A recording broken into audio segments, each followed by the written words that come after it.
नमस्कार। फाइट पंडित में आपका स्वागत है और आज हम प्रीव्यू करेंगे आरडीए और इस्लाम माखाचेव की लड़ाई। यूएफसी 254 के लिए इनकी फाइट सेट तो हो गई है, हबीब और गेची के कार्ड पे, और हमें पता है कि उनकी लड़ाई कब हो रही है। लेकिन क्या आपको पता है कि उनकी लड़ाई क्यों हो रही है? इस्लाम का ये नौवा फाइट है यूएफसी में, लेकिन इससे पहले इस्लाम ने आरडीए की काबिलियत की किसी फाइटर से लड़ाई नहीं करी। लेकिन इस्लाम 2015 से लड़ रहे हैं यूएफसी में, लेकिन इससे पहले इतनी बड़ी फाइट नहीं मिली।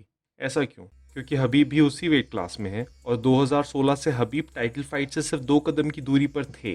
तो अगर इस्लाम शुरुआत से ही बहुत नामी अच्छे फाइटर से लड़ता तो फिर इस्लाम के लिए बहुत मुश्किल हो जाता टॉप पर रहना और उनको वेट क्लास चेंज करना पड़ता, क्योंकि इस्लाम और हबीब कभी एक दूसरे से नहीं लड़ेंगे, क्योंकि उनका भाईचारा पैसे और शोहरत से बड़ा है। और ये नया नहीं है, ये हमने कुछ साल पहले भी देखा था डैनियल कॉर्मिये और केन वेलास्केस के साथ, जहां डैनियल केन के लिए लाइट हैवीवेट में चले गए थे क्योंकि केन चैंपियन थे हैवीवेट के, और उससे पहले एंडरसन सिल्वा और लियोटो मचीटा के साथ। हबीब काफ़ी समय से रिटायरमेंट के बारे में सोच रहे थे और उनकी और गेची की फाइट उनकी आखिरी कुछ फाइटों में से है। वो और 3 फाइट लड़ेंगे ज़्यादा से ज़्यादा। उनको 30 जीत के साथ अनडिफीटेड रिटायर होना था और अभी वो 28 के साथ है। गेची के फाइट के बाद अगर हबीब जीएसपी से लड़ते हैं तो वो उनका आखिरी फाइट होगा, उनका 30वां फाइट। नहीं तो उन्होंने बोल दिया है कि टोनी या कॉनर से लड़ने को भी तैयार हैं, लेकिन एक शर्त पर, अगर वो डस्टिन पोरिये को हरा सके। और ये थी इस्लाम की वजह। इस्लाम अब टाइटल की तरफ बढ़ना शुरू कर रहे हैं। आरडीए का देखें तो आरडीए चैंपियन थे लाइट वेट के।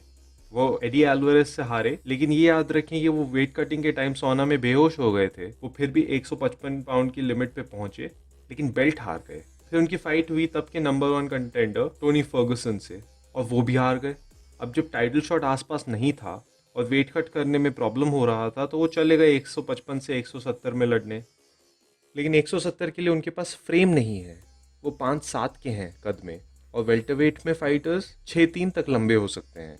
उनको काफ़ी जीत मिली है 170 पे, लेकिन वो रेसलर्स और क्लिंच फाइटर्स से ताकत में मुकाबला नहीं कर पाते। वो उस्मान से हारे, कोबी कविंगटन से हारे, लियोन एडवर्ड से हारे और माइकल किएसा से हारे। तो अब वो वापस आ रहे हैं 155।